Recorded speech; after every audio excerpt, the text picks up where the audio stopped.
Hello, Internet. Welcome back to a little show that we are calling Fantasy Fixer-Upper, where me and a couple of significantly more brilliant friends flesh out a world that has good bones, and we get the chance to do that all on the Infinite Stories platform. I am joined by two fabulous friends today. Why don't y'all introduce yourselves? Hi, everyone. My name is Weston. Online, I go by Arcane Anthems. I write TTRPG music, songs for and about TTRPGs and Dungeons & Dragons and whatever other game you're playing. And my name's Lexi, otherwise known as @BlackGirlMage. Also professional GM, DM, performer, all of those things. And you know what? I like to world build, which is exactly what we're here for, I guess. So I'm in the right place. Absolutely you are. So this world has good bones. So it has a place to start. For the two of you, the question I ask everyone when world building is, where do you feel you need to finish to have something that is game ready to play? So when you are starting with either just an idea or a concept or maybe even a full module, what do you need if, say, we needed to run a game tonight? I've done this before. So I think I've prepped a beginning of a campaign in like 2 hours. It was wild. But I'm all about creating scenes. Mm-hmm. I just have ideas for scenes. Where is scene one? If I have the location, then anything can happen in those locations. I love, anytime I have, a good monster or some sort of good conflict to either end on or, allude to, I feel like I'm in a good spot. I think I can let my players run around, and as long as I'm okay, no matter what you do, you're going to come to this bridge, and this bridge is going to be the end of you. That is a great place to be. Or even if I have to prepare for the next session, I'm okay, well, I know I'm going to start the next session with a combat with this monster. So this session, I can breathe easy. Kind of thinking that way allows me to just let my players run around, let me be able to follow them, and also let me foreshadow, allude to, and kind of bring them to the point where all of them care about the same bridge. And then we cross it together. So I think that's what I mostly need, is the point of conflict. I love that. So place, point of conflict.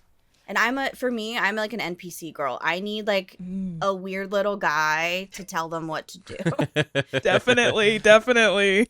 Do you ever do this where you just the first voice that comes out, you build the character around whatever your voice just sounds like when you start speaking like a character? I do that often. The voice comes out like this. And you're like, oh no. Mine always sound way creepier. It's more along the lines of oh, hello. Oh, no. Yes, welcome in. I don't know why I go to a gothic hotel worker. I don't know why that's the emphasis of all my shopkeeps, but I don't know. Maybe honestly, it stops my players from stealing too much. But that's frankly, such a good segue for us to dive into this world, which I'm now so excited about. Ooh. It's Infinite Stories. Wow. Hey. Beautiful. I know that, Wes, you've seen a lot of the platform, and Lexi, you've started to explore the platform, I think, a little bit. Yeah. But this is what it looks like all kind of done up for some kind of something. It's pretty. This is what we call our scene grid. Normally this would be a way for, speaking of scenes, Wes, this would be a way to organize your session. You can click through different scenes, but this is also a really good way for me visually to show you the bones, the building blocks that I have for this world.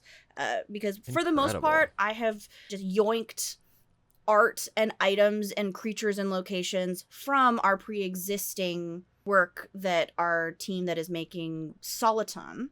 And again, disclaimer, their world building, very good. All fleshed out, pristine, gorgeous. I messed it up on purpose for this video. Love it. We will be crediting all of the artists, designers, writers below, wherever we exist on the internet, so that if you are extremely excited about a concept or a piece of art, you'll know who made it. Because, you know what we don't do on Infinite Stories? Use generative AI. No, we don't. We don't steal work, and we always credit our creators. Because human creativity, so much better than robots. Speaking of nightmares, or gothy hotel workers, we are yes, of course. We are going to start in just the concept, the bones of the world, which we are calling the Void Nexus. The Void Nexus, the shadowy capital of a liminal plane, the Void Nexus is the hub of the strange and unusual. Rumor has it that if you can't find what you're looking for anywhere else, you can find it here. And if you're looking to disappear, the Void will claim you. It's most easily accessed via the dark spaces under beds, in the back of closets, or between stair risers. Terrifying. I love it. Yeah. Give me 10. Whoa. And that's kind of what we got on the, like, concept. So I've used our little pin area to have that description up should we need it. And then I have separated our scene grid into a couple of things. We've got locations, people, magic items, beasts and monsters. Don't worry about the stuff on the bottom. That's a surprise for later. You said locations, right? Locations Yes. were the... So here are the locations that we have as inspiration currently, but we also can like go look for other stuff. We can take things away. We can hook into something interesting. Most of it is art. It's either beautiful. I already have interiors, ideas. Exteriors. It is gorgeous. Got a little map. Well- Some of this stuff expands. So recently I got into doing like tarot cards, and one of the beautiful things about drawing tarot is that every image, word, everything can be taken as iconography, can be taken as something to interpret. So any one piece of art has a plethora of inspiration that you can draw from it. And any one of these images, if we were to focus on any, sector of the art, we could pull from them. So I say we just dive into an image and then just go, jump in from there. That would be fantastic. Is there one that's calling to you? You want to see a little bit more in detail? Let's go into the one in the upper right corner, because that looks very intriguing to me. Yes. Okay, so we got some like this portal, right? That's coming in bigger. from the mountains. The mountains. Yeah. It's currently nighttime, snowing. We got like a gargoyle up in the left side. Several gargoyles, actually. I wonder if we could mark these gargoyles as like protectors in this location, or like what their role would be. They could be watchers, making sure that things aren't either, unsavory folks aren't coming through these places. They could have been set up to protect this place. We're like a part of the trial of going through the Void Nexus. Yes, it can connect you to anywhere, but these creatures live here. So it just kind of depends on how, like, what direction we're going. But I'm drawing a ton of things from this image. Also, the candles and the blue light on the candles could be significant. Maybe that's how you activate certain portals. It's that's true. That's how you know that this is a portal to the Void Nexus. I would say, it's best accessed under beds, between stair risers, or in the shadowy depths of an empty tomb, or whatever that is. Right? Is that like, that looks like a casket or something, right? It does Yeah, look it like looks a like casket. it looks like someplace that someone, and there's claw marks on it, this moon motif, this like crescent moon motif that is shown up on the side that also shows up on that like carpet rug area. This almost feels like we could toss it out as like this is a portal. It almost feels like what lies beneath the Void Nexus. Like, you're not supposed to go here because there is something or someone underneath here that stalks the halls. And so it's almost like adventurers stumble over this area, and it's a place of interest because whatever's inside has gotten out and no one's allowed down here. I love that. That like makes you think of like, so what are the things that live in the dark afraid of? Yeah. What are the things that everyone else is afraid of? What are they afraid of? And if this is something that is actually below, in like the underbelly of the Void Nexus, what's even darker than this nexus of darkness? That's crazy. Yeah. I love that. Yeah, maybe I was thinking the same thing, Lexi, is that we are currently inside the Void Nexus and we're looking out to one of the portals that one of the connecting portals to it. So this is we are currently inside the Void Nexus looking outward. I love that idea that there are things below. There are like places here that are left older, unexplored, or abandoned in ruin. That's a beautiful sentiment. And Yeah, we can explore that. So maybe on the upper floors it's more safe. It's just meant as like commerce. You're going from location to location, Yeah. but adventurers can dig deeper into this plane of existence and find treasures and find portals that might lead to locations that are forbidden or Yeah. or deemed too dangerous to visit. Oh, so then is like a place like this then, if this is like a mine, are you mining in the void nexus and then someone finds something beneath and that's how you stumble upon that like underground ruin? I would imagine that the Void Nexus would be a place of commerce. Yeah. This does look like a mine, but also to me it kind of looks like they're like setting up a shop. Yeah, for Almost, sure. like Part of me almost wants the Void Nexus to be a tavern. Oh, but in the sense, okay, stick with me. Not a tavern as in just a one place. It's like the entire Void Nexus is just a sprawling merchant city. And so this is them setting up. This is one portion, but you have to take like carts and stuff to get from one section to the other. And if the players want to dig deeper, they find those ruins. They find this like cavern. They find the portals to the forbidden spaces, which I love. But it makes it so if the players stop here, they can get, the things that the Void Nexus can offer them. But if they want to dig a little deeper, there are monsters here. There are people, ghosts, other things to be explored here. I love that. So the void nexus, and now I can like go in here Ooh. and like edit this a little bit. oh, you know what? Speaking of it, go ahead and type this. This is great. Speaking of it, it may be being a mine. People are mining for new locations. Oh. Right. Right. That's cool.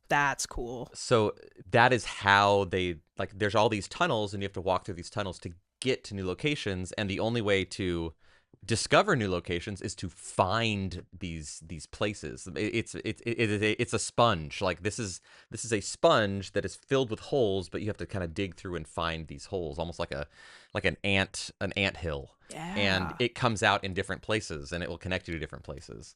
So it's super dangerous for the people who are like mining it because they don't know what portal they're going to open up to, right? And then they have to send explorers through to figure out like where is this new location that we discovered. And the more work that's done here, the more valuable this place becomes. And I would assume that would draw on tons of tensions from different nations and different locations in this universe, all vying for power, all vying to kind of control the space. Yeah, I love that. Okay, so we're adding now a merchant city that expands ever downward, where specialized teams excavate through rock and earth to find more portals to new places as the Nexus grows. Yeah. I love that. Sounds great. Now I can save it, and now it's there. So that's place. We've got like maps to play with potentially in our world. You said you wanted to look at monsters, right, Lexi? Always. So I didn't realize this until maybe I'm better at world building than I thought. But if you look at this guy, I think that guy is from the piece of art that we were just looking at. Oh, perfect. Like the little like gargoyle-y boy. So we've got this monster potentially that we could just have. I love it. And I'm pretty sure he's got a stat block in there. So we have something that like if that connects to us, then we've already got something like that. We've also got all sorts of nightmarish, terrible things. I can't. What is that? It's kind of giving like Oni. It's giving like a ghost, also crab. It's interesting. What's that like? It kind of looks like a Galabrazoo a little bit, where like it, it like has like the claw hands and then the bigger claw hands. Oh, I love it. I'm deeply upset. That's fantastic. Yeah, no, it looks a little gross. I like that it's metallic. Yeah. This is definitely something we would find in like either wandered into the Void Nexus or was set free here. This doesn't seem. I mean, I'm also curious when we're talking about beasts. Mm-hmm. If there were already like creatures like native to the Void Nexus, and if they're like sentient creatures and they like this is their home, right? Mm-hmm. And so they now like run this place. And I wonder if they were creatures like this, like they were these like fierce-looking otherworldly creatures. So these things are just kind of around, and it would be a little bit unsettling to people who are more used to more humanoid-looking creatures. But these are highly intelligent, sentient, and it's just a little bit odd to wander into these places and to have to, politically deal with something that is very eldritch and very odd and strange.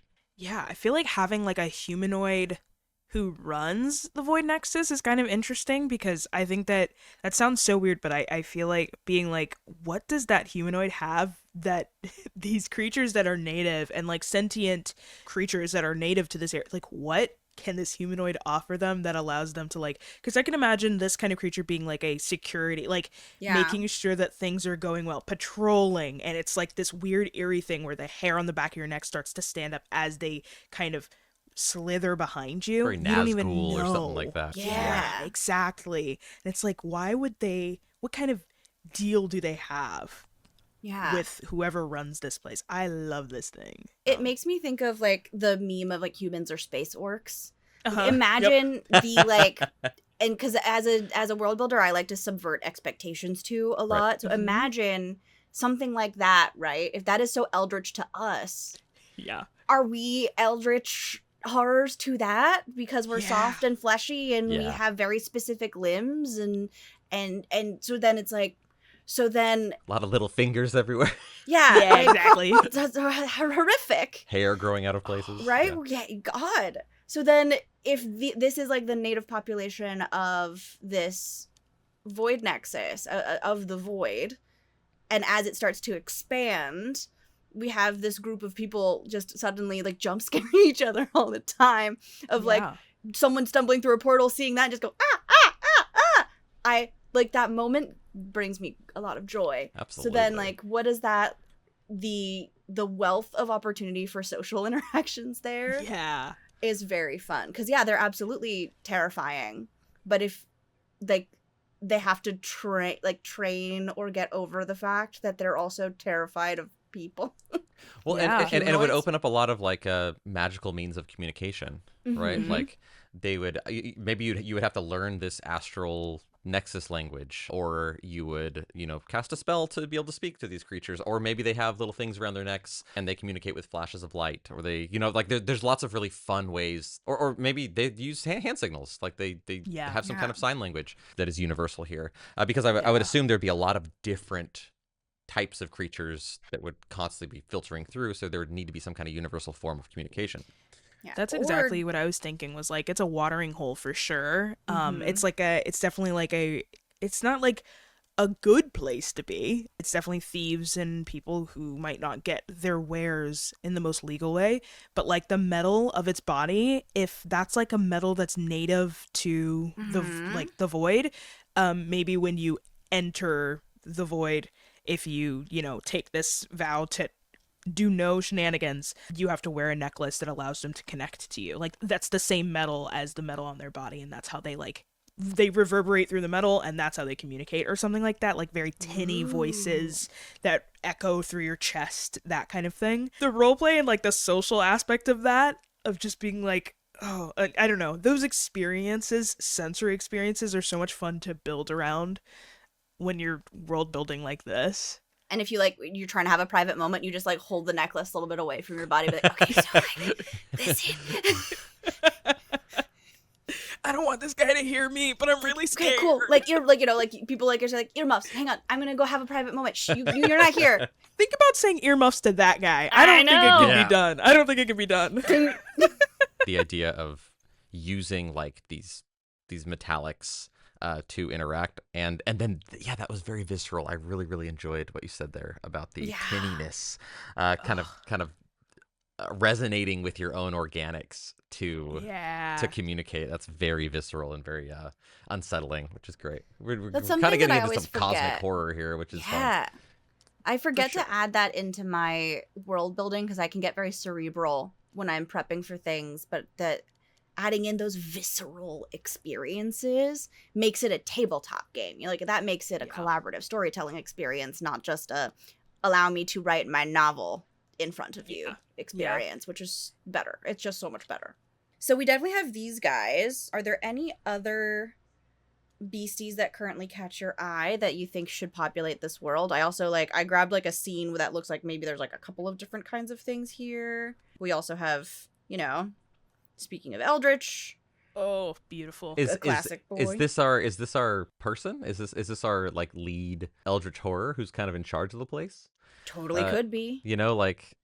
I'm assuming this thing is huge. Gotta be Yeah. massive. I mean, right? just Yeah. all we ever see of it is its eye, just kind of Oh. peering into this more hospitable location where everybody where this but everyone knows this thing is in charge, and its eye just is there in one of the main corridors just blinking, and it's using all its the time. hundreds of tentacles to kind of go through and fetch things from people or to communicate or whatever it might be, and it's just enormous, which I think is fun, because then it would be okay, we're not gonna take this thing out, this is not a fight that we want to do here. This is not something that is worthy of our even level 20s would be no, that's not so I think it'd be fun to have a gigantic beyond ginormous type creature. Yeah, this is a titan. This is an ancient titan style. But then that also that gives you an opportunity for an inciting incident, right? If the eye is always watching, the eye is always watching. What happens if it closes? Yeah. What's going on? Yeah, because the gargoyle creatures, the first thing I thought of, I watched the Jungle Book recently, and I was thinking about King Louie and all of the other kind of they just as a swarm of monkeys that are just what up, this is my king, let's go. I'm thinking about that, but these gargoyles not even being the main monster you go up against, they're just whatever this eldritch being eats, we want what's left of it. Ooh, carrion. I love that. Yeah, carrion, exactly. Scavengers. And that's I kind of see them just being in that picture that we had, them being in the rafters, just being we'll just wait. You're sneaking around and someone's going to deal with you. And when they do, we will be here for the remains. I can imagine them being like that. But I love that inciting incident of the eye shuts and nobody knows what that means for this place. Is this place just as much this eldritch being? Is it a place that it came to, or is this place them? I is love this that connected to question. them? Oh, I love it. Yeah, we got to use that guy for sure. Yeah. So we got this guy for sure. We got this guy for sure. We got these guys for sure. Anybody else you want to populate? What's the little blood boil drone down there? What's happening with So that? that's this guy. Ooh. I do like the idea that there is not just one ecosystem here, that Yeah. and actually we could tie it to wherever these portals are leading, wherever in the direct vicinity of these portals, whatever their environment is comes into this nexus, right? Yeah. So we get Love all that. these kind of invaders from these other places, and maybe that's what these other creatures here are protecting. They're almost acting like antibodies, right? Because there's all these foreign invaders, from different planes, and so these creatures have to be tough and strong to fight these things. Oh, and I kind of love the idea of this being that Titan's body, and that these are the bits, The tentacles and stuff. Is it just I mean, well, maybe we don't answer that question. Maybe that is just and that's the question the players ask themselves, right? J.J. Abrams had this thing where he would always be questions are more powerful than explanations. Obviously, taking that to the nth degree is not great, but in this situation, I think it is.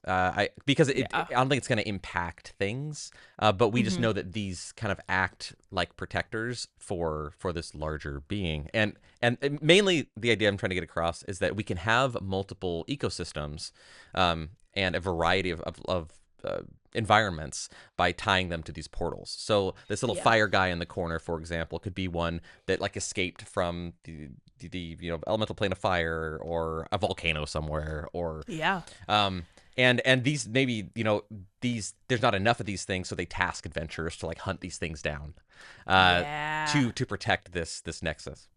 I like the idea of if it survives, then it thrives in the Void Realm. I also really like the idea that the Void Realm, my brain has been stumbling. I love giving cities alternate names. And saying like City of Doors doesn't feel correct, but like City of Poison Doors or something like that. I like the idea that the second level is all the doors and any you can go, but like there's different monsters that represent the entities that you will be facing once you walk through the portal because they're protecting the portal. So it's happening on both sides. Like that. Exactly, yeah.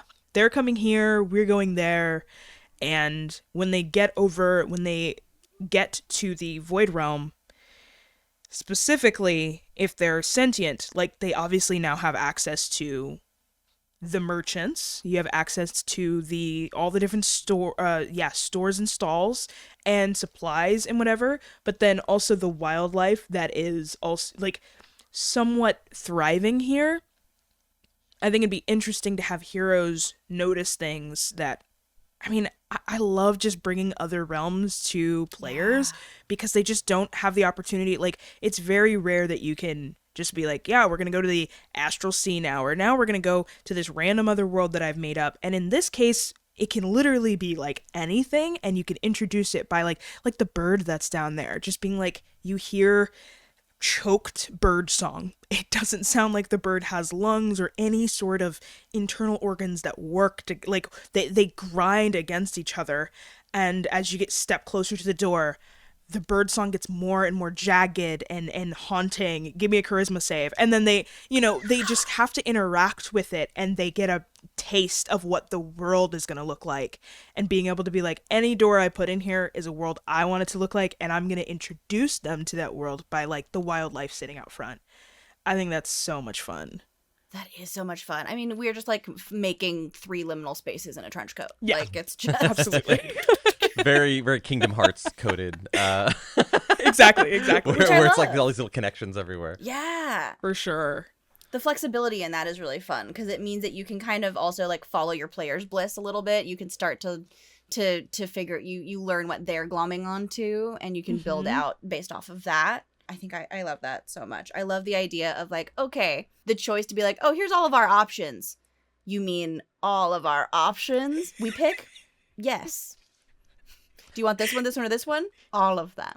All of them. And what a cool opportunity it is as a GM to then look at all your players and be like, what would you enjoy fighting? You know, like thinking like, what would your character be really good at fighting, or would challenge you, or whatever it might be.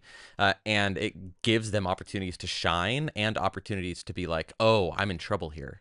So like it's so easy when you have this plethora of options to make your players the heroes.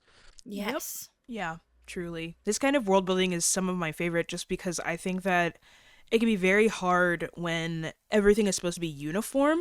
Like everything's supposed to be swords and sorcery. Everything's supposed to be dark fantasy, or everything's supposed to be like modern era. You can't do anything about, like, you can't bring any of the stuff or Arthurian. Like, you've got to stick to certain ideas and tropes. And a lot of people have fun with that. I have a lot of fun with that, but I also like this, like, open door, like, whatever world I want to throw in here, whatever world my players want to explore, I've got it. And as a GM with this kind of world building situation, you don't put a world in here that you don't enjoy.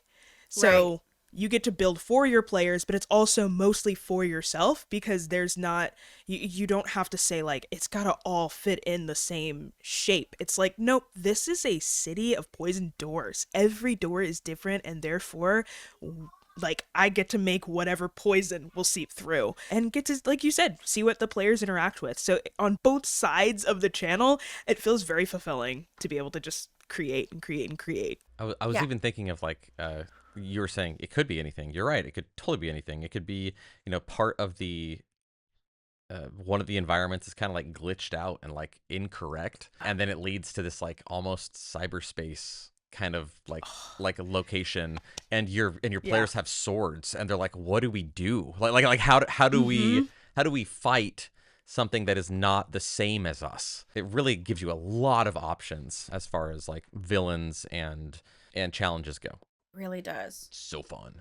Speaking of villains, why don't we look at people next? I've already forgotten who I like threw in here. Uh-oh. I see so many NPCs I love. Right? Wait, right off I love the all rip, of them. Yeah. Wow.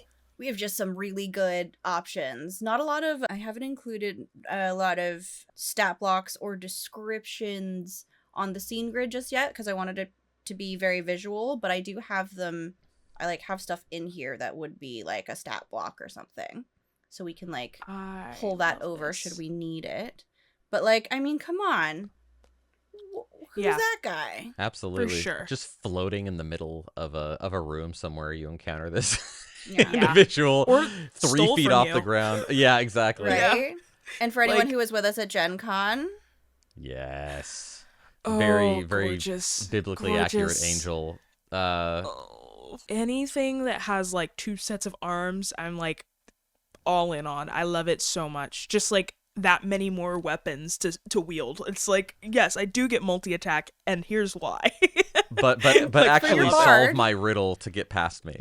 Yeah. I could wipe you out. Just solve my riddle. This is much more fun for me. yeah, you know, or for your bard, you know, someone's like, oh, I'm gonna seduce that immediately. Yeah, for True. sure. It's like This one is of a those thirst things of, trap. like, oh. Suddenly someone's like, you know, pledged themselves to some kind of eldritch being because of abs. Just the reason is abs. Yeah. I do love the idea that this leads to like an upper plane, a celestial realm, and this person is just kind of standing guard to basically don't let anyone through. No. And your players have to get through. So like what does that mean? Yeah. Yeah, how do you Wouldn't tell the avenging angel that you do actually have to go to heaven right now, please? Yes. What if the eldritch being was celestial? The Oh. squid thing was celestial. Like, oddly enough, Yes. all of this stuff reads as celestial. I think that especially for characters like paladins, clerics, whatever, would be so interesting to be like, yeah, all of this reads as holy to you. Like, it's sacred, it's divine. Once again, it's a box. We don't know why. But like, and maybe we can come up with why. But I feel like I don't love know. that. Well, it's It's very so cool. it's very fourth dimensional, right? Like how do angels get in and out of rooms? Well, they just appear. Yeah. You know, and really, it's this place. Like this is the answer to a lot of those questions, which I think is a powerful thing, and maybe that's why our players are here. And maybe one of the coolest parts about this would be that our players don't know why they're here. Yeah. And yet this is where they have found themselves with all like these years of experiences, but you know, a lapse in memory. And this is the answer that they have been seeking for whatever, you know, whatever their backstories are, or you know, whatever it is that they're doing here. Their quest is to find out what they needed to learn, like what their answer was. So that's why I think it's really powerful that you talked about making this all celestial, because it's like this idea of fate, this idea of learning, this idea of seeking for truth. So that's a really cool purpose, a mission statement. A Daggerheart has a cool way of building campaign frames. Where it's like almost like a little thesis of it. Like it's the motivation or something. Yeah, I motive think, or purpose or something. Here's what this realm seeks to do, and here are the rules that are upheld while you're. You can't playing go this home frame until or you whatever. find your answer. Yeah, exactly. Oh, I love it. I think that makes sense why it's a watering hole too. Like why there's a no violence rule, why there's a no like you can't steal here, like and obviously people still do, but like. Well, maybe they do, maybe they don't. But, like, I think that might make sense why there's that rule if it's celestial. If there's just, like, very harsh rules upholding here. I love this. Great detail. Or and maybe these are the creatures that guard their way home. I love that. So the only way for them to get past them is to tell them their learning, their answer. Tell me what you've learned. Tell me what you found. And this is how they... And they can either confirm or deny. Like, nope, that's not what you're here to learn. You know, like it's a really like cool, like these interesting moments for these players to have to beat something in a in order to beat the thing, you have to go on the adventure. Yeah. Yep. Like it's not so simple. And then taking it a step further, because I'm a barbarian main, like you give the wrong answer. Do you get stabbed through with that giant sword and start back from where you like and find yourself back where you started? And if they're not all together, they have to find each other again and be like, ugh. That's so sick. I mean, I love time weirdness campaigns where it's like I have an opening monologue and I'm going to read it to you 6 times in a row because your day has restarted every single time. So the idea that everyone starts off at the beginning, or if you were the only one who maybe didn't learn, you start off at the beginning and everyone else is still in the Void Nexus waiting for you to catch up and get where you are. And I know that in D&D, most angels, celestials have the ability to tell the truth, like, or not tell the truth, to see through lies. They know when a lie is being told in their presence. So there's always a justification for, you told me, outside of being the DM or the GM and being like, I know for a fact that you're lying through your teeth, or I know that your arc isn't done yet. You haven't figured out, like, you haven't resolved your story yet, because that's like meta knowledge as the storyteller. So having an in-game reason to just be like, no, you have not figured out your story yet. You have not learned your lesson yet. And unfortunately, this guy has 4 swords in his hands and he's about to strike you 4 times and you're going to start all over. Almost makes it feel like a game. Yeah, like a roguelike. Yeah, game. Actually, Yeah. But in a really fulfilling way. I also think it'd be really funny to kind of subvert expectations, and one of them is just like, you have to become strong enough to beat me. You know, like, that's like by one yourself? of like, well, yeah, exactly, like in a 1v1 fight, like the barbarian has to become strong enough to defeat one of these creatures, and so as they're leveling up, as they're getting more powerful, they're getting closer to that goal, and maybe they attempt it multiple times and they keep failing, you know, like, and that could be due to their level or due to the bad rolls or, you know, some other secret hidden third thing, or the failing is the point. You have to fail so many times and still gain that much XP to, like, you know, yes, I love to that, be able to make it all the way or there. deal like a total amount of damage. Oh, I love that. So Yeah. they're slowly chipping away at it, even though they don't know. They're just like, Yeah. I can't kill this thing yet. Like, I love those, like, bits and pieces of, like, discovery that you get to have in a world, especially a world like this that's coming together. I have this, like, vision in my brain of, like, the first time they get stabbed through and respawn, and then suddenly or more the second time. And realizing, oh my God, this is going to happen multiple times. Okay, everybody huddle up. Where did you start? So that if this happens again, somebody can come find you. Like, buddy system. Like, where are you now? I love the idea of being like, oh God, I have to go all the way back to this part of the stupid map and go get this present. I feel like this kind of world definitely feels very roguelike, like we said. I like that idea. If you want it to feel like fun and satisfying for the players, I think I might rule towards, like, keeping it to, like, does the story, did you finish your story, son? Like, that kind of thing. Because I feel like if it's an arbitrary number and they just, like, the barbarian hit and they just hit the damage threshold, but the creature isn't, like, this angel isn't, they don't look worn and then suddenly they just disappear. I think the players might be like, what happened? Sure. What happened there? Yeah, so there's we might, something there, yeah. Yeah, but I love this idea that it's like you have to keep trying. And, like, if you try to go against them before your story's up, there is a cost to it, but you still learn something. And maybe it's also, like, the party story, right? So, like, you have to do this much damage, but you can't strike your final blow until your warlock friend sorts out their daddy issues. And the way they're going to do that is by obtaining this magic item or whatever, right? So then it's like, oh, this is also a collaborative, like, this is a co-op. So you got to be able to all work together to get through. I was going to say, it could be very much like a thing where I started watching this anime recently and it was like, you have to do these fights in order to stay on the roster. Yeah, you have to continue to fight harder and harder villains to stay on the roster of, like, being a part of this group or whatever. The idea that it's like, you have to fight this angel on Friday. Go, you have 7 days. Go do what you will to get to the point that you can fight this angel. And if you die, you start all over. But then you've got another appointment. You have to do this within the next 7 days or something. I love that way. a It's clock always on a it. recurring. Yeah. Love a clock. Oh, look at these other awesome characters, though. I know, I'm obsessed. we would hope, right, that as like this is the puzzle of the campaign, which is like such an interesting, fun thing where every character has a different puzzle to solve, and they're going to be intertwining. Maybe the mom character of the group has to assist every other character to find their purpose before they actually get to go home, or the most selfish one has to learn that lesson, or whatever it is. I also think that if you're running your game right, you're going to slowly be teaching your players, right? Mhm. What it is, like slowly, giving out these nuggets to your players through the way that items work, through the way that monsters like are defeated. You're slowly teaching them like what their purpose is. They're revealing certain things. And and hopefully that's where these NPCs would come in, right? Like the merchant that they visit and that they befriend teaches them about themselves, teaches something about themselves in the way that they interact with them or the types of items that they are privy to, right? Yeah.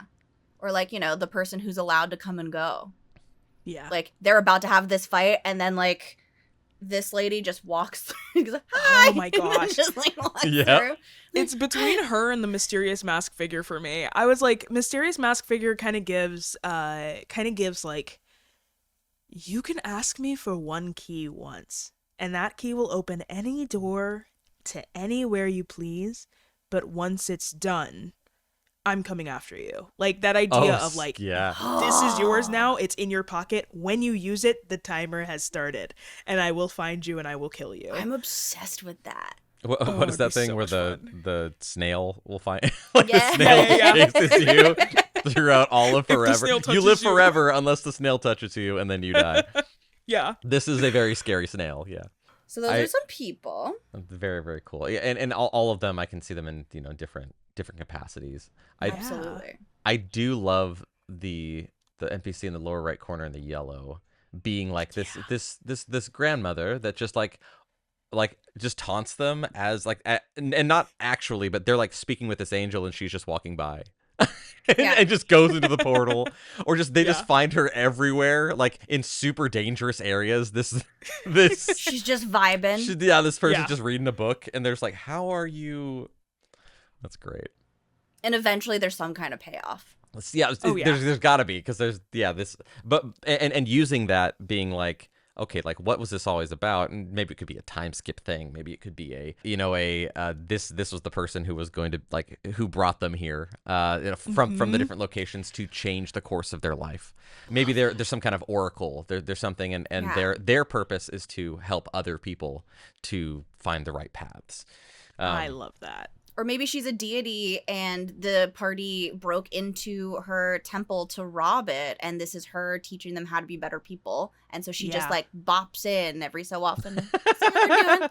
Hey.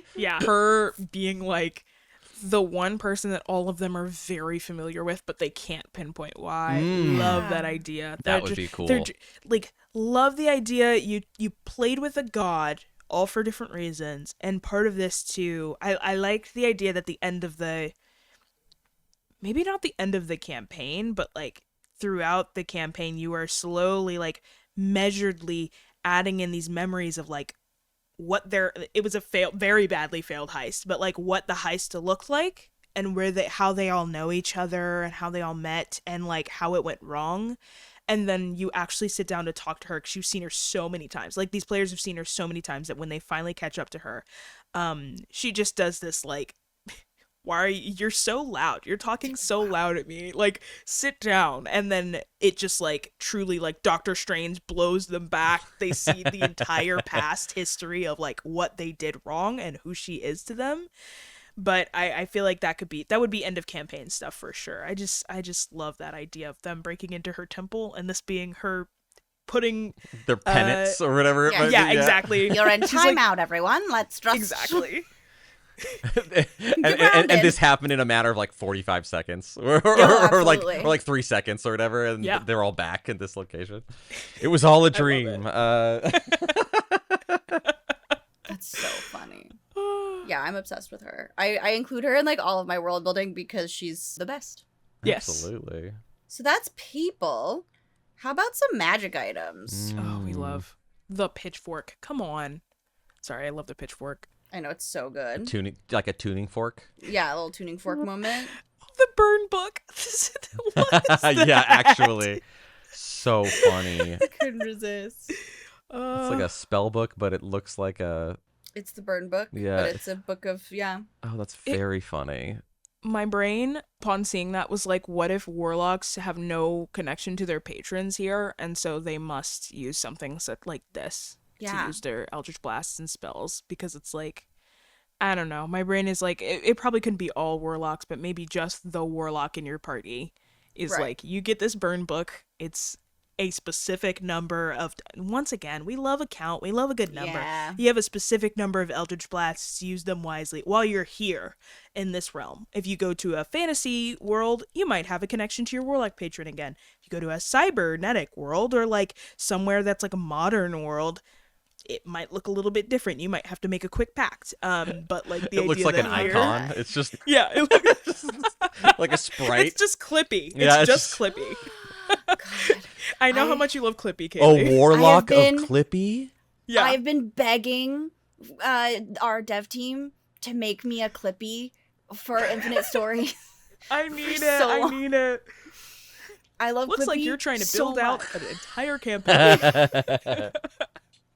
Please. I know. Incredible. Please, can I have Clippy? Can I have like a non-toxic, Helper go back to friend? our nostalgic, not really AI. I'll write all Little the helper. scripts. Yeah. Yeah. But no, instead they give me stuff like this. It's beautiful, but it's scary. It's the most terrifying do thing you I've ever attach seen. that? I think it's supposed to Leg. be like a wrist thing. It's like Oh, I a was communicator. You giving- talk to the face, and the face Oh, talks to you. that's real Oh. gross. That demon got the Terrifying. short end of the stick. That's for sure. Yeah, So for messed sure. up. It's like incredible. It's What like, is but my it's one of the most job? messed up things I've ever seen. Oh my gosh. The idea that the little prism on the inside, Mhm. in the location notes, there was like different colored gemstones and stuff. Yeah. What if like there's different colored gemstones that allow you to speak different languages? So you feed it a Ooh. different gemstone for like, okay, now I have to, it's gotta be able to speak Draconic or something. Now I've got to go find a red gemstone. I've got to go buy one of those. Or You like gotta just someone who stick has it a in its mouth. bandolier. Yeah, you gotta put it in its mouth. When you speak into it, it translates it to whatever language, and then also translates whatever language is spoken to it Back to your you. language or whatever. Yeah. Or you feed it crystals so it can like talk through different portals, right? So it's like if you're going through these Ooh. different nexus, it's like, okay, I need to, I'm making a collect call to, it's celestial realm or the little Yeah. cybernetic realm, like, This guy looks very sad though. yeah, I would he, like, I would Fine. probably do a silly little voice for him, like it's well, it can't be up high. It's gotta be, I mean, good. It could be whatever. you either go up high like, yes, this is my third person carrying me, and all of you don't really brush your teeth. I just don't really know why I keep getting stuck with you. Or you can go like very down low of like, every year it's more and more adventurers, and I'm stuck here, and I feel like it's been a long time. Can I go home, please? Just either one. Very weary. Nobody Weary ever wants to demon. know what I have to say. Everyone just says, what do they say? Well, this is what I say. What about me? And You then know? one And day be like, you encounter a demon that doesn't have a face, and you're like, oh, wait, just mush it on. it I love it. just has little like hooks. Clip it That's on. what the masked guy is. Yeah. I also like the idea of these items being tools for learning, like for the players, Mhm. right? To Yeah. tie them to why they're here and to help them to like play in a way, whether it's by like, hey, mechanically play in a way that will support their mission, like their learning, whether that's to, for the player that needs to gain confidence.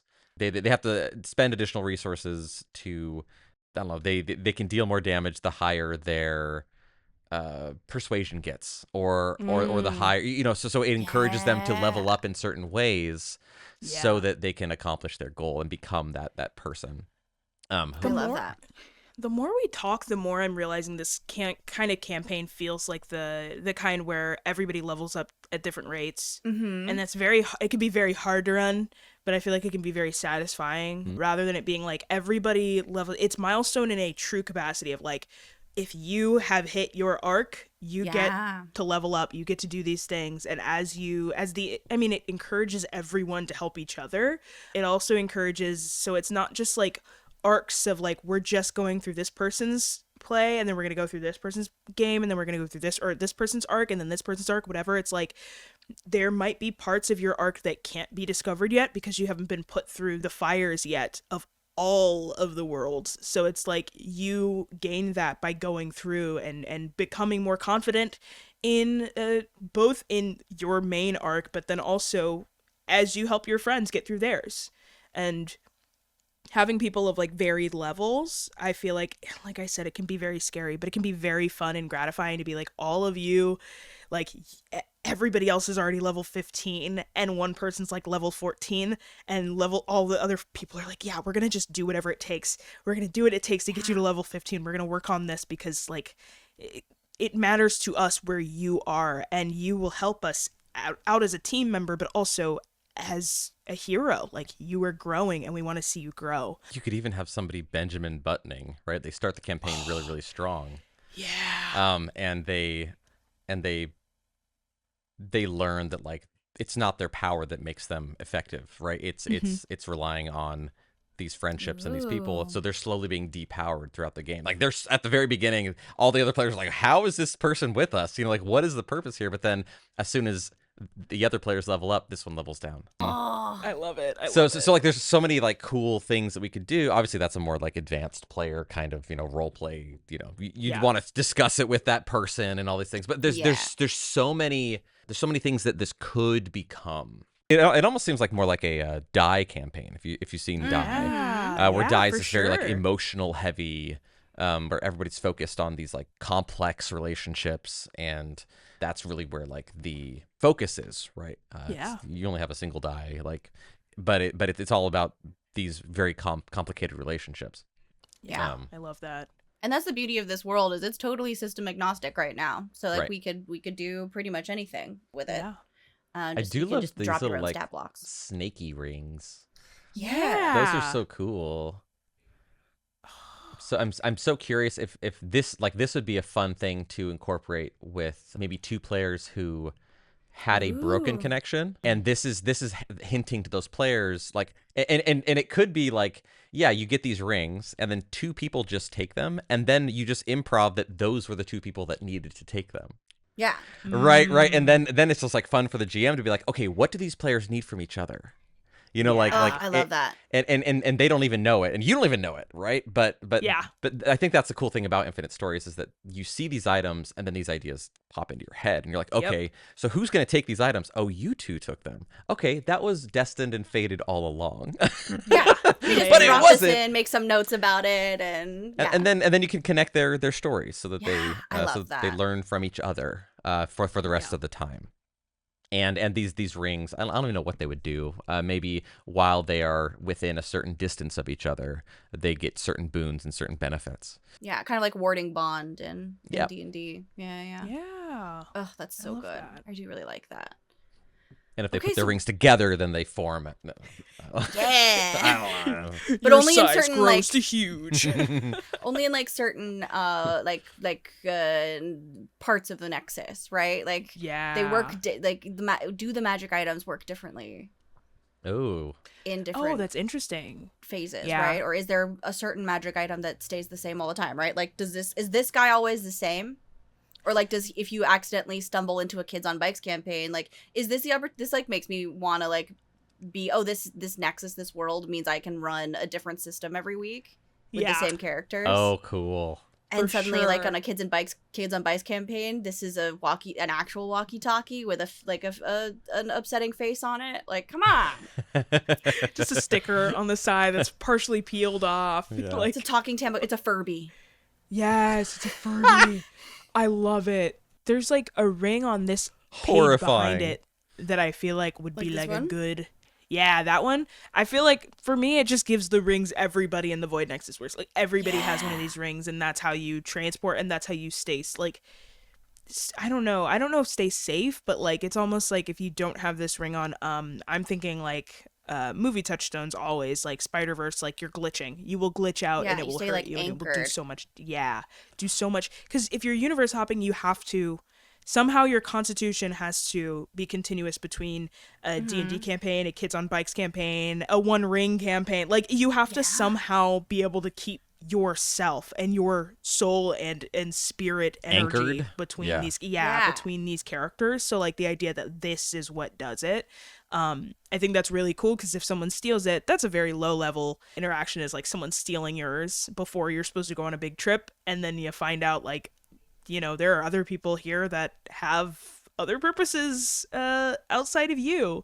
Little tiny stuff. Or if yours gets broken and you have to go to the eldritch beast or being and be like, can I get a new one? Hi, And he just I blinks broke at you. it. I broke it. That's I'm all sorry. we Oh, mama, I food up. I food Hold up. Standing in the doorway in front of the sarcophagi. Oh yeah, this is the same blue. As the- Yeah. Well, there's another portion of this item that I think kind of sparks some ideas in my head, and that's the engravings on it. Yeah. Oh, I I And- see that. And I think having every ring engraven differently to inspire them, like again, to be one of those clues, right? What are they doing here? Like that, just having those different, like, and then as soon as one character finds this engraving, all of them are taking the rings off, right? To like, Yeah. Yeah. like, oh, what does mine say? You know, what does mine say? What does mine say? And that would be something that would be so interesting for them to, like, maybe not even like, okay, you have these rings, like you're given these rings, you put them on, it's going to keep you anchored to reality so that your soul doesn't get lost.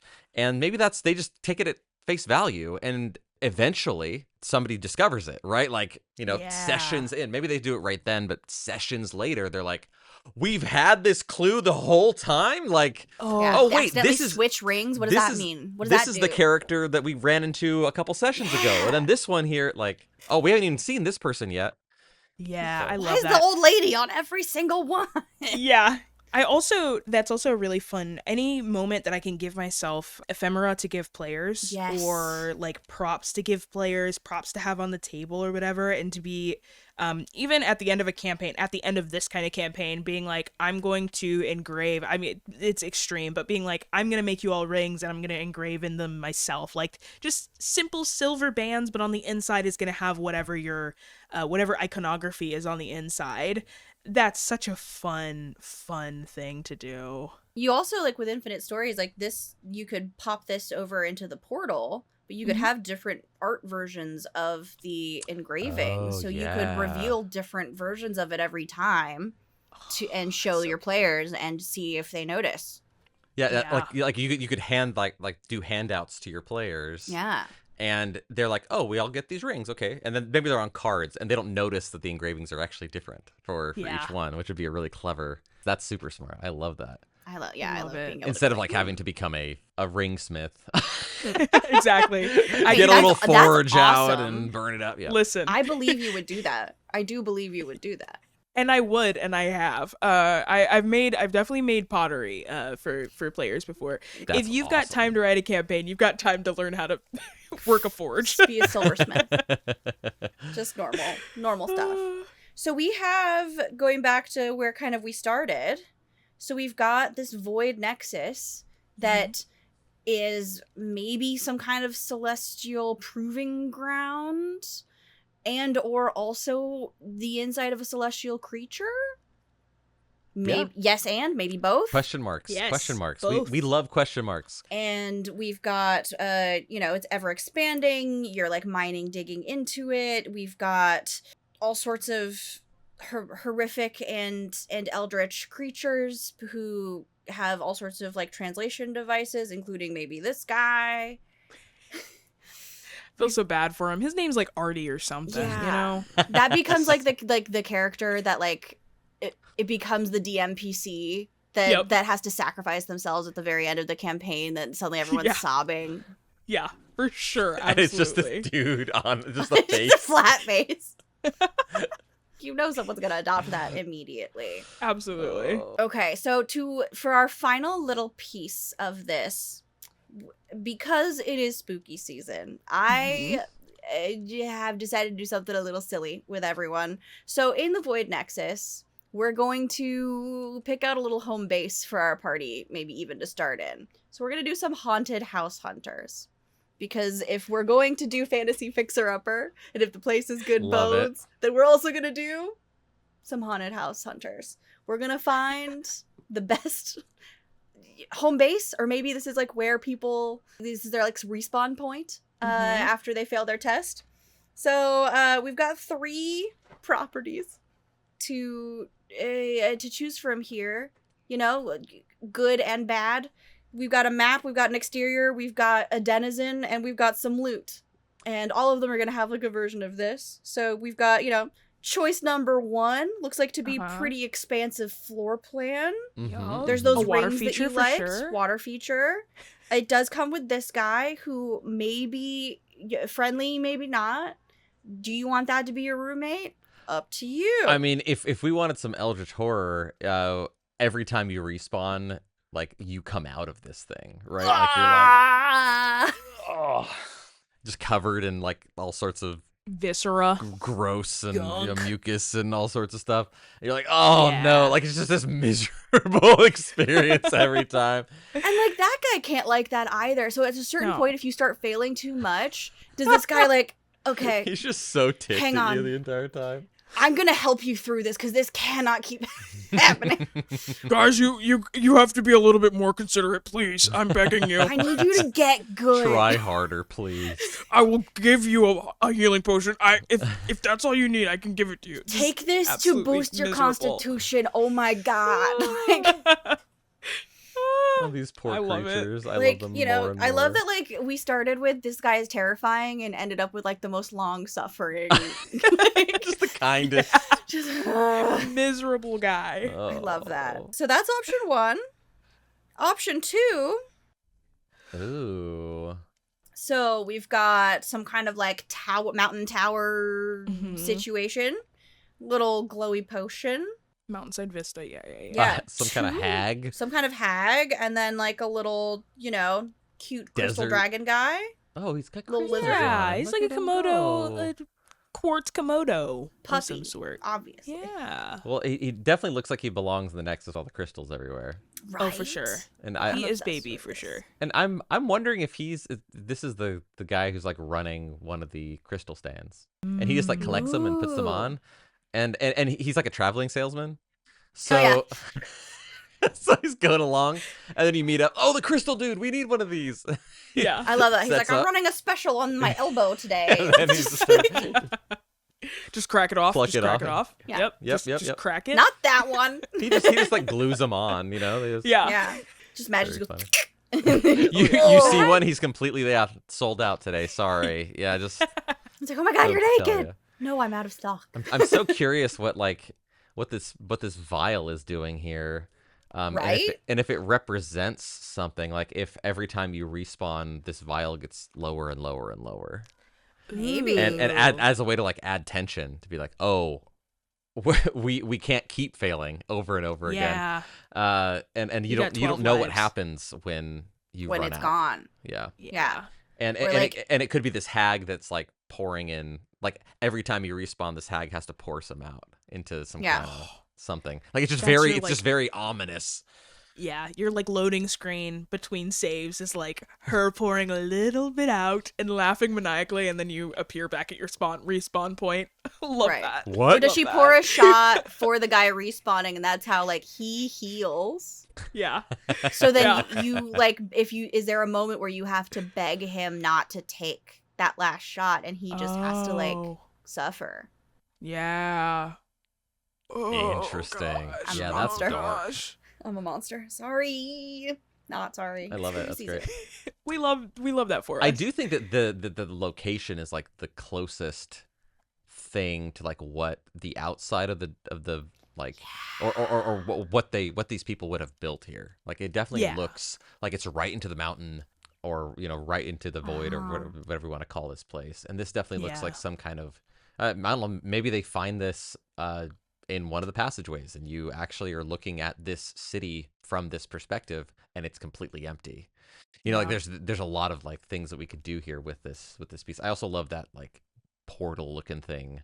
Below it. It's giving arc reactor, like, somehow. I don't know, like it's really compelling of the things that you would have needed to happen to achieve this kind of structure, either magically or just physically, right? Like,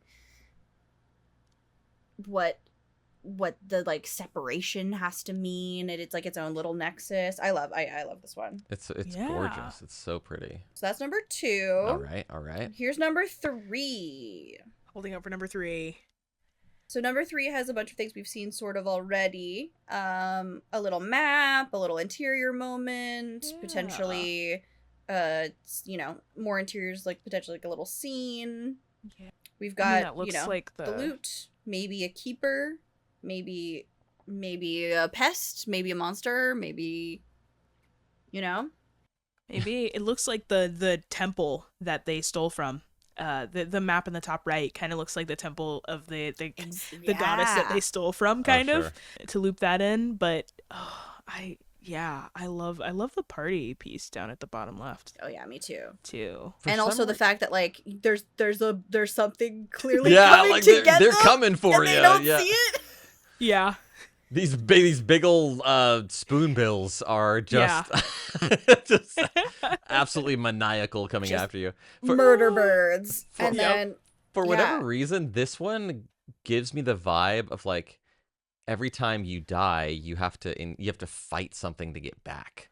Like it's giving that. And there's this problem that happens in games, right? Where like sometimes there are long stretches between your actually being able to meet with other people. Right. And that might be a cool opportunity to play when you're not playing. You have like this like text adventure when somebody dies. And you're just playing through texts back and forth, and you're getting back to the Nexus, right? Yeah. So I love that. It would be a fun way to play a little bit when you're not on the clock, and you're kind of making your way back to wherever this Nexus is. And I don't know if it's just this wizard guy being like, "So I hear you died again. Defeat me," like. And each person sees somebody different, and like they have like this like guide that they have to like defeat, and so like as the more times they die, the better they get to know their like guide, but really their guide just like beats them up, teaches them something new, like they gain a new level, or they whatever it might be. But for some reason this house is giving me that vibe where it's like, oh, we have to fight something to get back. Yeah. And one of them is just this terrifying bird creature that they have to see every time they die. That's all. That thing is awful in the best I feel way. like this. I'm so frightened by this creature. It's terrifying. I feel like this is the thing that's like pecking the hero like in the face when they wake up here. It's just like always right above you, pecking you, and you have to be like, get off, get away from me. Yeah, I love this. Is definitely giving like home base, or like this is where you come back to for the training montage before you go back to the next or the void. Like everything about this is.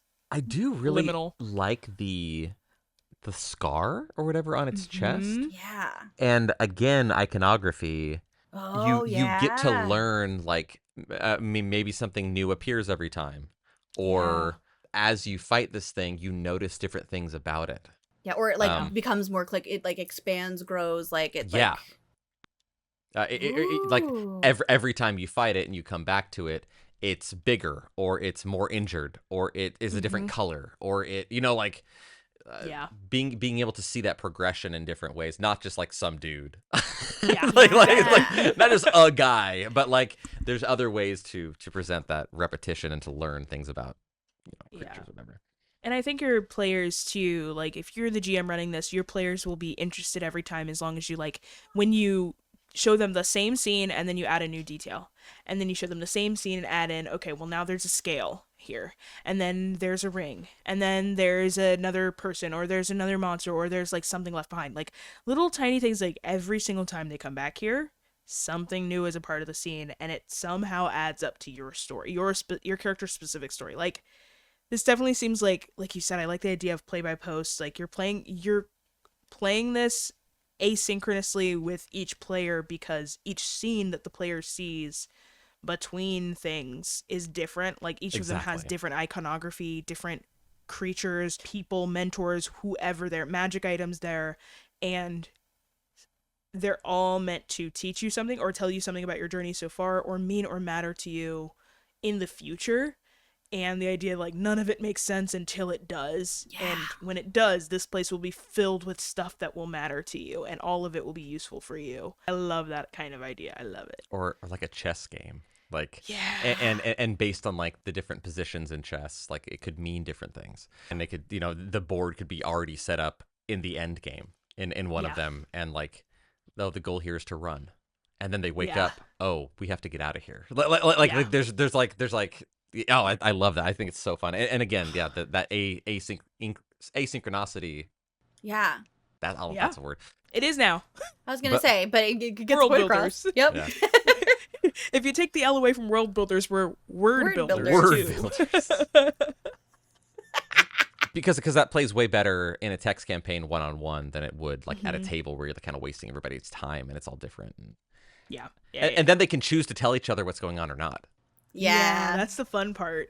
Like players who decide to keep it a secret versus players who decide to talk about it, thinking that they're going to find some sort of through line between their stories, someone else's stories, and realizing there is none. It's specifically personal to just you, and you've got to figure this out as a player and as your character. That's so fun. I love that. And you can even like you can get it started off in that individual way where if you were starting the first session, starting the adventure, you say you have each party member describe where they're starting out. Like you find yourself in kind of a predicament, describe it, and then they set their own respawn point. Yeah, I and love realize that. that it's been every time. But then as they start to make those decisions and play off of each other's decisions, you already will get to see the shape of who's connected and what those through lines end up being and how those like play by posts can even end up. I had one last idea here,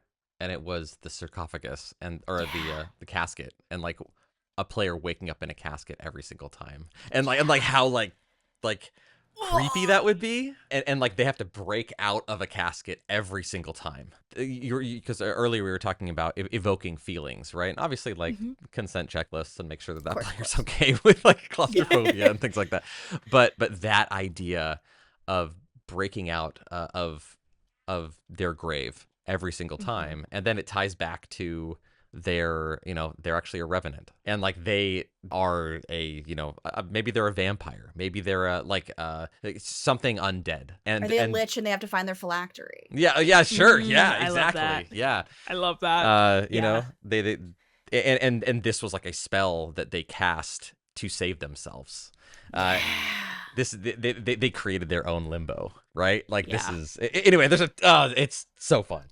It's so good. I think it also lastly plays into the idea of them serving their time, the penance of like, this is what you get. Like the deity isn't going to punish you by ways of like there are other deities out there that would, torture you, but this deity doesn't care about that. This is about the lesson you're going to learn. Unfortunately, you're going to start in a pretty horrid way because you did escape your death. She could have very easily killed you, and she didn't. And so you are going to be reminded every single time until it clicks for you that that was the destiny you came from, and she's giving you this new one of like finding out what being a hero looks like. That feels great. Okay, so to wrap up here, because it seems like we've really got a very good fleshed out world. We've maybe chosen the haunted house. Seems like we really glommed on to the third one for connection reasons. Yeah. So, and I'll let you guys decide who wants to start. How would you open your first session?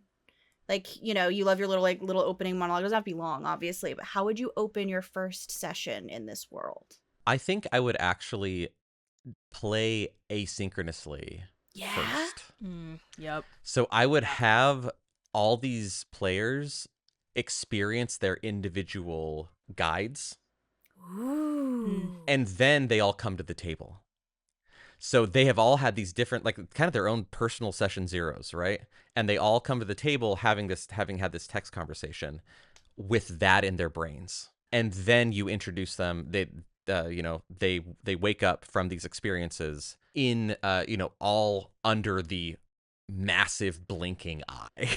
I think that you start with that in like that very surreal imagery to immediately tell them they're somewhere alien, to immediately tell them that they are somewhere, they are not in charge. They are not the most powerful person here.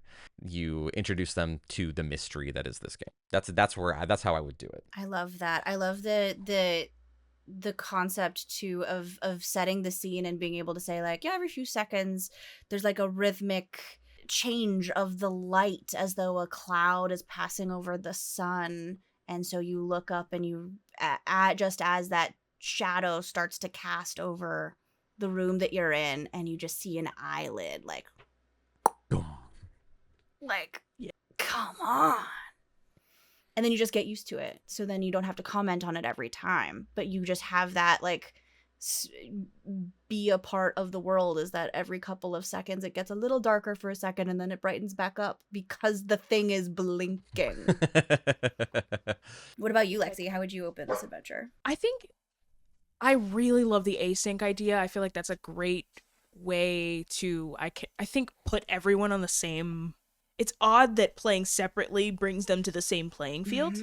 I think that I would either do something very similar, or I would have it start off with kind of the whispers of this heist. I would either have it be cool. We start off with you stealing from this temple. You were desperate. You were searching for something, to the point you could taste it. You were so close, and everything went awry. And suddenly, in a flash, you were gone. You were away from yourself. You're traveling hundreds, thousands, millions of miles away. Up, down, left, right does not describe the direction that you're headed in.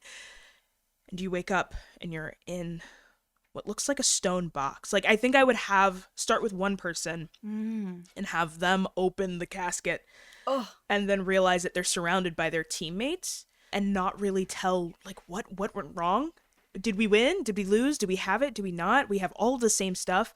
I think I would start it that way, because you can either start it with the heist or you could start it with what their lives were before. And then throughout the campaign, they realize that they maybe aren't good people and we're going to steal from a god. I think that's always a fun kind of reveal, is like your intentions are remembered by others and your effects have affected other people and other people remember, but you don't exactly know. So having it be like, you have this sweet moment with your mother, you have this sweet moment with a person that you love, and they're wishing you goodbye. They're saying goodbye, and you say, I'll see you soon, but you know that you're not going to see them soon. You feel like a teleportation stone in your bag that pulses and glows, and you know that you're going to be leaving this plane forever. Like, knowing that these people have built lives around what they're about to do, and then suddenly you're completely somewhere different. You're breaking out of the sarcophagus, and that, I love the eye. I love the eye motif. I think it's awesome. I think the eye blinking and then moving and going somewhere different, and now they're free to just kind of explore and make their way towards the main merchant area and kind of see what's going on. I feel like that's a fun way, but async is like kind of, that's such a good golden way to start the campaign. I do really like it. Yeah. I love that. I mean, I want to play that. I want to play all of that adventure right now. I'm so excited about this world now. I'm so ready to dive in. It feels like there's so much more to work with than just my silly. I just started and didn't finish, basically. So thanks for letting me finish my homework with y'all. Anytime. That was, of course. I just love how you can just grab things that you don't know why they connect. You're just like this, that, and this, and this, and then you can figure all that stuff out later. You just put inspiration in front of you, and you just believe in it. Yeah. You just believe in it. You just believe in what's in front of you, and humans are so good at making connections. That's everything. I think that's also the power of Infinite Stories, is that we can look at this. We had zero idea what we're walking into. We looked at these images and we were able to create such a beautiful thing from it. And I think that even the most amateur world builder benefits from that kind of play in the mind and not having to worry about like, is it logical that these things connect? No, it's you and your creativity and the things that you can bring forward, and even this, like the community around it. Like, this is definitely something you could go and throw online and be like, hey, what does anybody else think about it? And people would do exactly what we just did right here. Like, exactly. Let's carve this out together.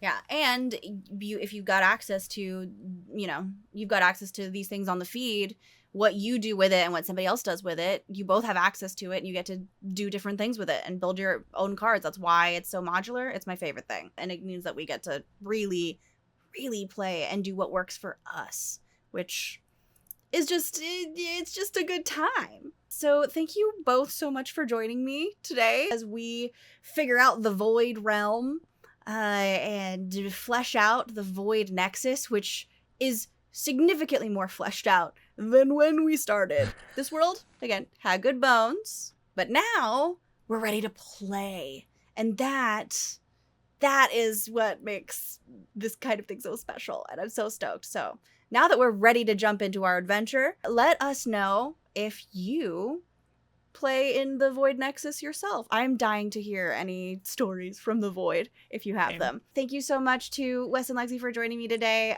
Go ahead and tell the internet one more time where you can be found, and we'll say goodbye. My name's Lexi, otherwise known as @BlackGirlMage. You can find me everywhere under that name. My name is Weston, also known as Arcane Anthems. I'm a tabletop musician that writes songs for and about tabletop games. And you can find me everywhere at Arcane Anthems. I am Kailey Bray. I am the VP of Marketing here at Infinite Stories. You can find Infinite Stories pretty much everywhere at Tell Infinite Stories. We're currently in pre-launch, where you can find almost all of this amazing art and lore and so many music, so many other things at app.infinitestories.com. And everything that you add to your library in pre-launch gets immediately carried over once the full platform launches, which should be soon. Soon TM. Is that the saying? Listen, platform's launching soon, but I am not allowed to say exactly when yet. And the people in charge of me will see this video, so Hey. no narcs. It's been established that we love a good black box. We do. It's fantastic. The mystery Sure kind is of black allowed box. I immediately went sarcophagus because we've been putting people in coffins the whole We love a good time. coffin here. I'm like, Just looking I for was just Infinite Stories to threatened? break out of its I sarcophagus. just That's for threatened. sure. Head on over to app.infinitestories.com to check out the pre-launch and let us know what you think. We're so excited to hear how you use these wonderful pieces of inspiration to tell your own stories. And we'll see you all very soon. Bye. See ya. Bye.